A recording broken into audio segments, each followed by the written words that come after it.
What's up, agency owners? Jason Swenk here. I have another amazing show guest. We're going to talk about how, when COVID hit, they formed an agency and ramped it up to over $4 million and sold it during COVID. So it's a really cool episode, and you're going to enjoy my guest. So let's go ahead and get into it.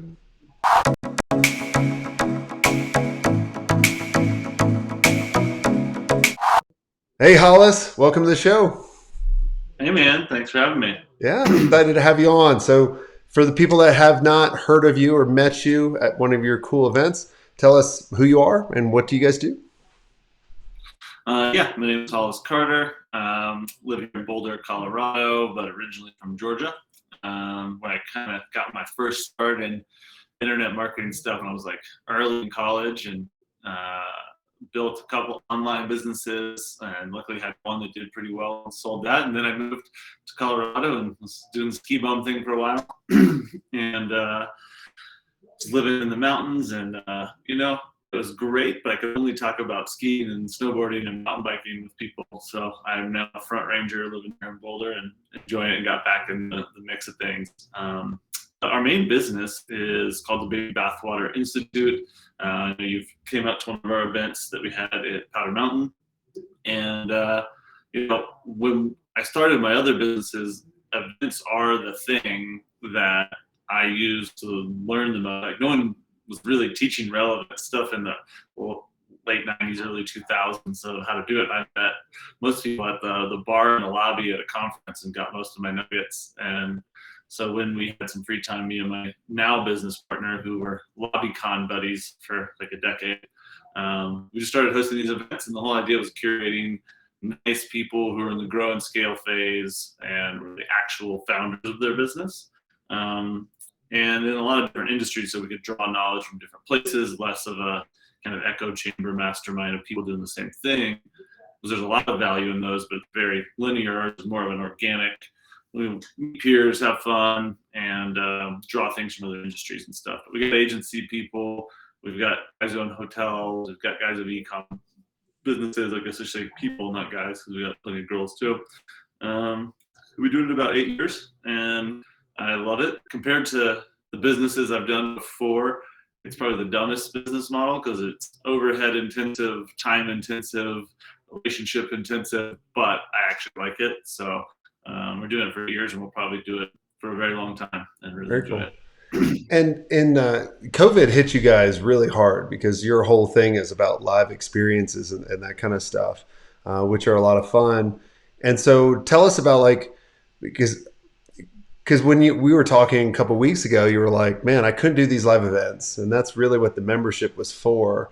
So we gave all this money Right. back to the members because we couldn't do live events. But I started an agency kind of by accident, and then quickly grew. So talk about, how did you grow the agency so quick? What did you do? Because a lot of people are looking at going, I've seen a lot of growth in agencies, over during COVID, but yours was really pretty good. So tell us a little bit more about Yeah, I think it was different because much like Baby Bethel was born out of just starting and momentum sort of grew versus sitting with a very particular plan.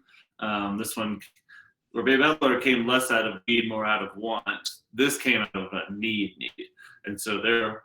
Also, we were locked in our house, and I could stay focused. Wasn't going to concerts or traveling or doing things, but I think the main frame was, okay, just postponed slash canceled, who knows, a handful of events.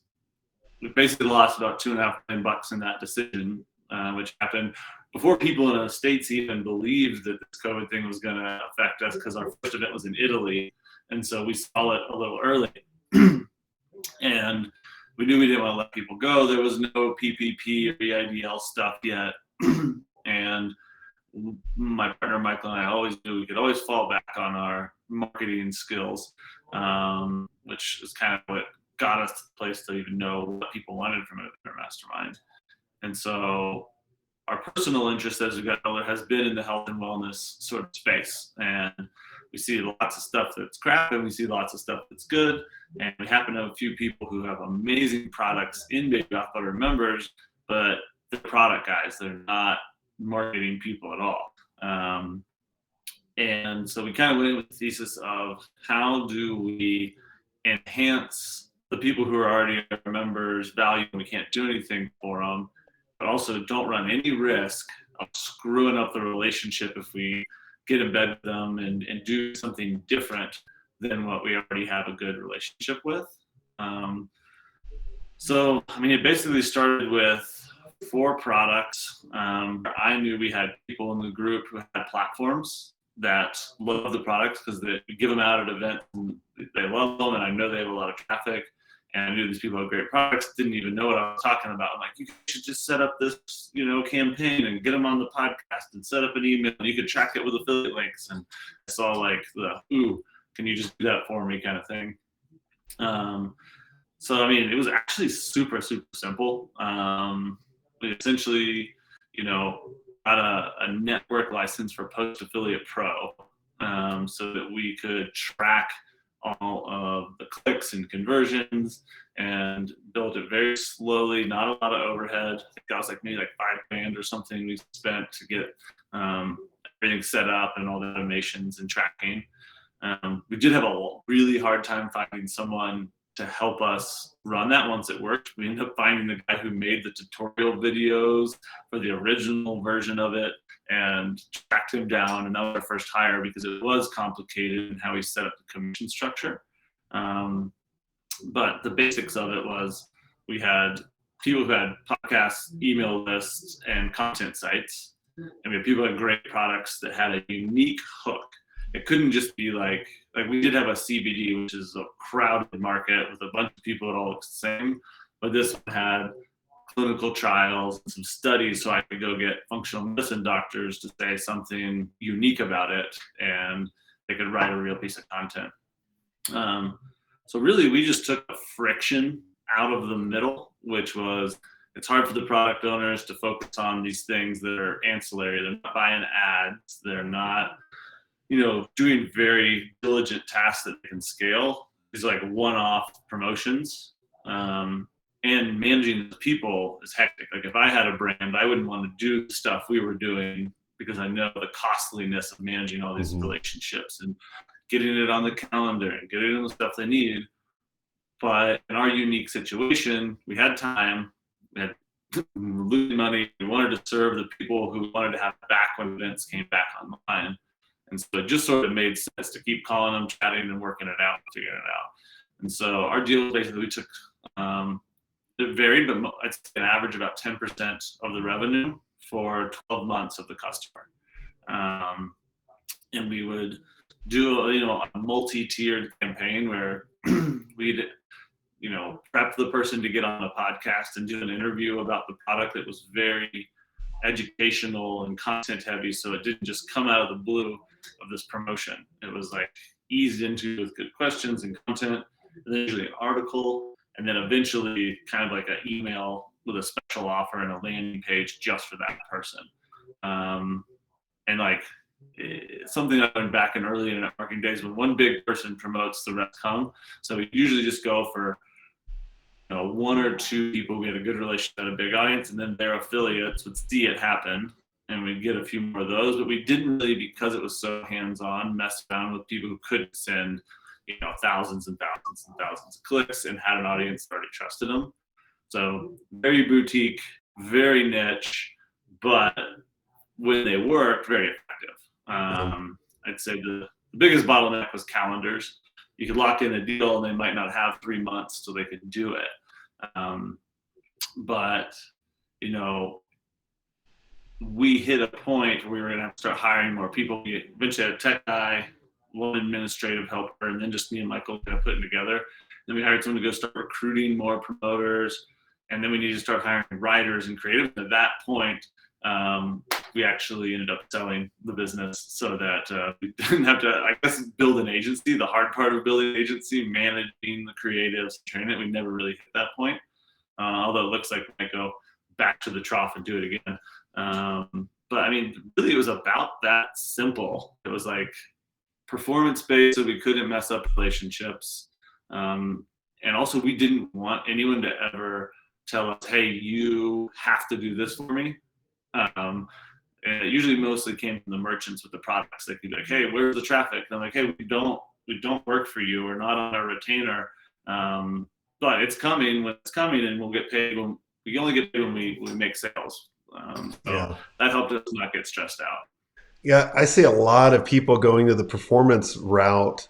One of our mastermind members, David, he was always constantly under the million mark and just trying to figure out how to get over it. And he switched to this model and got $1 million last year during COVID just from one client for the performance deal, Yeah. kind of like what you guys are doing or you guys did or about to do again, I guess. We could talk about that. But I liked how when you're the performance model, they can't tell you what you can and can't do or a timeline. You're just like, I'm putting a campaign together on our own dime, all our own resources. This is what you're agreed to pay. I really like that. But I also like too that this is a home run. Like it's a good product. I think Right. I want people to not kind of overlook that and just don't go up to anybody and go, give me 10% of all your sales. And plus two, you guys had relationships with them, so you knew you could trust them. Because it Yeah. gets really tricky sometimes when you're like, yeah, give me 10% of sales, and they code the books however they want. Yes. So that was an interesting piece. So the one thing that I guess is we did have these relationships we built over almost 20 years now, which you just threw us on the street. We couldn't start from scratch with that. So that was like our one competitive to use to do something here. But the book side of things, we actually knew how bad that can get. So we controlled that. This was a bottleneck in a business model as far as administration and just workload.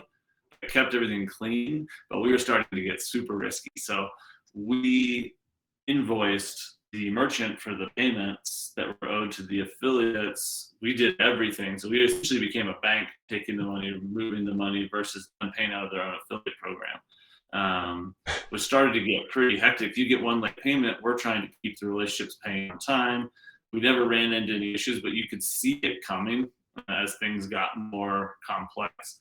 Well, I'm sure the IRS probably sent up red flags of all the Oh, it was money moving crazy that around. was passing through, and yeah. And so, like in hindsight, if we do this again, I won't do the complicated equation where we had 12-month tail customer. We also calculated a refund risk thing. Like, now it's going to be one time up front with a small fee for us that continues, but like the calculating the refund piece to try to mitigate risk, like I think we went into it wanting to be like a no-brainer where it's like, hey, we've taken all the risk out. We're doing X, Y, and Z that you won't have to do anything for. Our contract is like the nicest thing in the world where if this was the only thing we were doing and we were focused on it, that thing almost would have bit us in the ass as it started to grow. But it worked well when it was boutique, small. We only did this from March to October. So it wasn't like a significant period of time, but you could see all the forethought we didn't put into it when, oh man, the amount of time to calculate these things, if I would have revisited, I'd do it simpler. There's a bunch of things we do if we really wanted to scale it simpler if we do this again. Yeah. What are some of the other things that you do simpler? Because most people listening here, this is their full-time gig. They weren't just looking at like, well, let's just try this project out, which that's really pretty cool that you guys are able to do that. So Yeah, I other think than the cart fed the horse because we had all the relationships and we knew these people. I'd stayed up drinking wine with every person in the thing all night. I knew who could do what and who had good products, which you highlighted as like products that kind of sell themselves. And then the owner of those products, I think this is a simplicity thing: is don't just take every deal. We only took people who were so product focused that we were going to get the content and the angles we needed. All they cared about is like the best thing. What they didn't care about was telling us how to market it. They actually wanted us to tell them ideas, and they would use the campaigns to inform all of the rest of their stuff. One thing we did do well and make it easy was, hey, use the work we're creating we don't need any cut of it. You can take our landing pages, reuse them. If you get your own affiliates, you can run them through your own program. Just do that, because we only focused on that 10% that drove a lot of revenue. The things we probably would have done different are not such a complicated calculation of those things. I remember when I first started in some of the affiliate stuff, people would hold back a percentage for refunds. There was like a whole equation. But we made everything else so simple for them. We didn't need to go that down. We could have just said, here's a flat fee, here's a number. Honestly, would have saved one employee 40 hours a month and weird stuff. And then places where ambiguity, where also the customer on both sides has to read the spreadsheet that's complicated versus like, here's the number that came in, here was the cut, over. I think simplicity would have helped a lot, in that sense. And then other simplicity things, I think just figuring out how to set expectations of timelines. Even though we didn't work for those people, I said it on the phone in the conversations of like, hey, we might get a campaign locked in that's going to be out this far, but then they get in their own world and like, where's the stuff? And I'm like, no, we already told you this. And so like one picture that outlines, here's how this works, that we tell them before emailing any questions, reread this, because this is the rules of engagement and how it works. But that, I would say, once it worked and had momentum, changing the relationship to I work for you to we work together when things are on the right path, changed the whole dynamic of it, versus just collecting a flat fee. Yeah. Now I love that, of like, we work together rather than you're the dog barking orders to me. Right. Even if you don't do a performance When model. Yeah, it feels like you kind of got to do that sometimes, because I feel like that's how we like learned if we worked at a restaurant growing up, or whatever, like that was how it was. When you're getting paid, you just got to say yes, please, as you wish, which honestly doesn't even serve the end client that well. Sometimes doing shit like they don't even need to be done. They just wanted to show that they could tell you to do something. Right, we're only going to focus on what brings in dollars and doesn't bog down either of our teams. And that's why we switched the contract. You can leave whenever you want.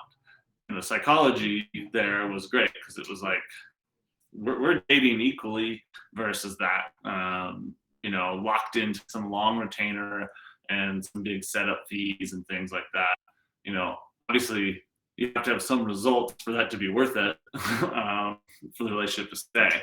But if you can deliver on it, then it's probably better to be in a mutual relationship where either party can leave in 30 days notice versus trying to lock in really long-term deals. Yeah, exactly.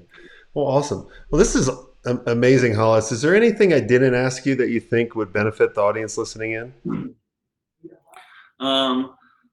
It's funny just because it's front of mind, because I just got off a call with one of our members who we set him up on like a little dinner, because I saw him in the same town, and I forget the book reference, but basically it's like about taking knowledge from other industries and bringing them into your own.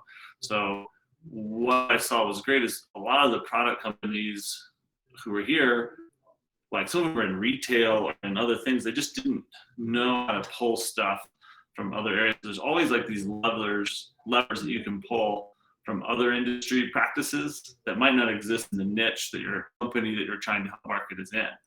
And so that's really all we did, is just start reaching into other tools that there's no way they're ever going to get to this. So obviously we can take over this part for them, and we're not also dealing with any dynamics of there's someone in-house already being paid to do this or anything like that. It's pretty clean that way.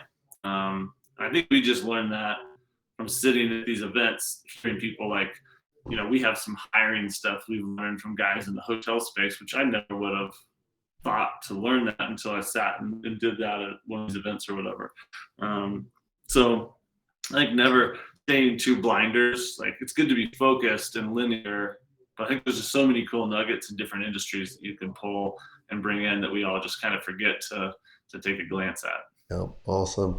Well, cool. Well, and what's the website people can go and check you guys out? Just babybathwater.com. Awesome. Well, Thanks so much for coming on the show. If you guys enjoyed this episode, make sure you go to their website. They have really cool events. I went to the one in Utah, and it was really pretty amazing. And if you guys want to really grow and scale your agency faster, what got you here is not going to get you to the next level, and you need to do a number of different things, because probably what got you to this level is from referrals and word of mouth, or maybe you selling, or maybe one salesperson. The biggest thing that you need is systems in place in order to grow and scale faster and get to the point where you can pick and choose. And if you want to do that, I want you guys to check out our agency playbook. Go to jasonswank.com/playbook and check it out. And it might just be the thing that will get you to the next level. So go do that now. And until next time, have a swank day.